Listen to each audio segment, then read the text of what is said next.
ये जो व्यक्ति है ये राजनीति का महत्वाकांक्षा का इतना भूखा है, कभी चौटाला का विरोध करता है, कभी उसको घर पे बिठा के हलवे खिलाता है, कभी उसको जाकर के फिर दम घुटने की बात करता है। वही बीजेपी है ये जिसको कहता था ये सांपनाथ हैं, ये मुझे डकार गए हैं।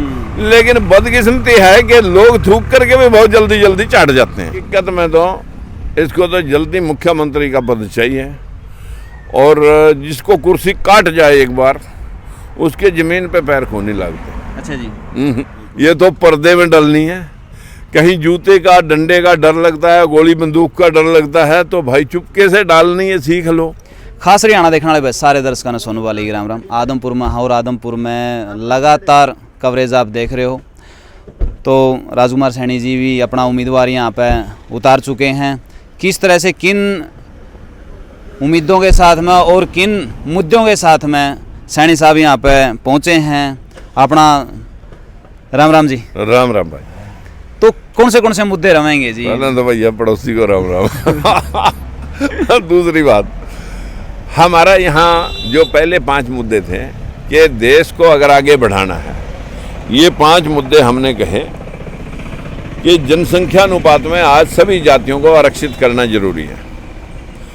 दूसरा नंबर हमने कहा था कि एक परिवार में एक नौकरी हो, नहीं तो जिन परिवारों के हाथ में राजनीति रही उनकी तो औरतें और आदमी 10-10 लग रहे घर में, रिश्तेदारी में, परिवारों में, और जिनका राजनीति से दूरी रही वो लोग अभी चपड़ासी भी नहीं लग पाए।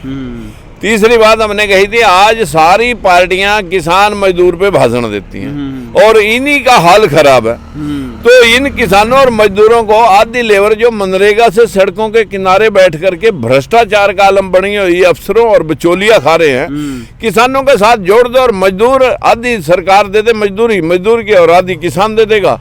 किसान को आधे रेट में मजदूर मिल जाएंगे, मजदूर को 2 गुनी पगार मिल जाएगी, 65% आबादी काम के साथ लग जाएगी। और चौथी बात हमने कही थी कि जब तक देश में आबादी कंट्रोल नहीं होगी तब तक ये देश आगे नहीं बढ़ सकता। और 5वीं बात कही थी, देश की राजनीति इस नकली सदन ने खा ली, राज्यसभा ने।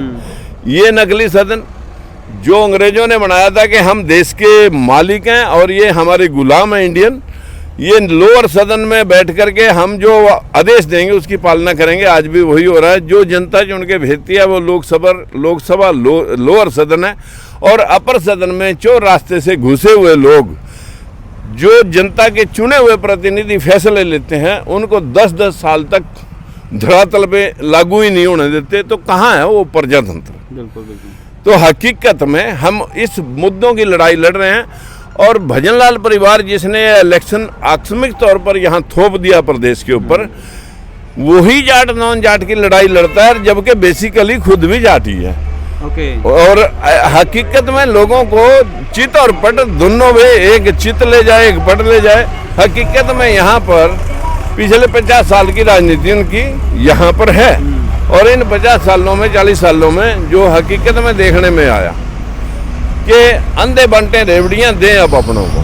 तो एक वीडियो वायरल हुई थी जो जब कांग्रेस का टाइम में थे, जब कह रहे थे कि अगर बिश्नोई कोई भला कर सका है तो कांग्रेस पार्टी है, तो अब भाजपा किस तरह से भला करने लग जाएगी? अरे बहुत बढ़िया सवाल पूछा भैया। ये जो व्यक्ति है ये राजनीति का महत्वाकांक्षा का इतना भूखा है, कभी चौटाला का विरोध करता है, कभी उसको घर पे बिठा के हलवे खिलाता है, कभी उसको जाकर के फिर दम घुटने की बात करता है। वही बीजेपी है ये जिसको कहता था ये सांपनाथ हैं, ये मुझे डकार गए हैं।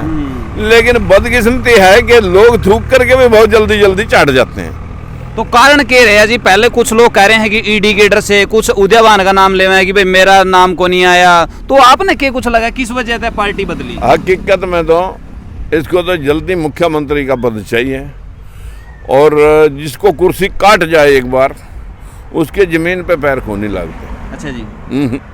तो या जो है भाई डेयरी या बड़ौदा उपचुनाव में भी सैनी साहब साथ में ले रहे थे और अब भी साथ में है जी, मुद्दे साथ में है मेरे भाई। यही बात मैं उस दिन कह रहा था और यही बात मैं आज भी कह रहा हूँ। तो उसका है कुलदीप समर्थक या बात कम है, अगर सैनी साहब ने बनना तो है को नहीं, मारे वोट काटने खातर आगे। देखिए अब वो क्या कह रहा है क्या नहीं कह रहा है। मैं 75% उस आबादी का संरक्षक के तौर पर काम करता हूं कि जिसकी आवाज़ किसी ने आते बुलंद की नहीं। दलित और पिछड़े को सभी पार्टियों के राजनीतिक दलों ने, सभी जातियों के नेताओं ने इन लोगों का एक किस्म से शोषण किया है और वोट बैंक के तौर पर इस्तेमाल किया। बिल्कुल बिल्कुल। तो किस तरह का रिस्पॉन्स आपको मिल रहा है? आज अभी पहले दिन हल्के में यहाँ जो है ना घुसे हैं और हमारा कैंडिडेट अभी आगे गया हुआ है। मिल करके जो है ना लोगों को समझाएंगे कि भाई अपने वोट एक बार अपने पास भी डाल के देख लो। बिल्कुल बिल्कुल। ये तो पर्दे में डलनी है। कहीं जूते का डंडे का डर लगता है, गोली बंदूक का डर लगता है, तो भाई चुपके से डालनी है, सीख लो। तो सीधे तौर पर आप इशारा कर रहे हो कि अगर कुलदीप जी को वोट नहीं डाली तो अगर सीधा तौर पर कैमरे पे कह दी तो फिर डर है उनको कहीं ना कहीं? नहीं, दब रहे हैं वो। नहीं, ये तो सारे पार्टियों, दोनों पार्टियां हैं। ये आरएसएस की गेम प्लान है, कांग्रेस भी, बीजेपी भी। ये तो दोनों पार्टियां जो है ना सगे चाचा भतीजी हैं। अच्छा। और हकीकत में जो है ना हम किसी के वोट काटने के लिए नहीं आए। हाँ, गांव बस्ती में लोग एक दूसरे की, चाहे शर्म की डर है, चाहे कोई धक्काशाही की डर है, तो उस धक्काशाही से भाई हम नहीं कहते किसी से विरोध करके सामने आओ।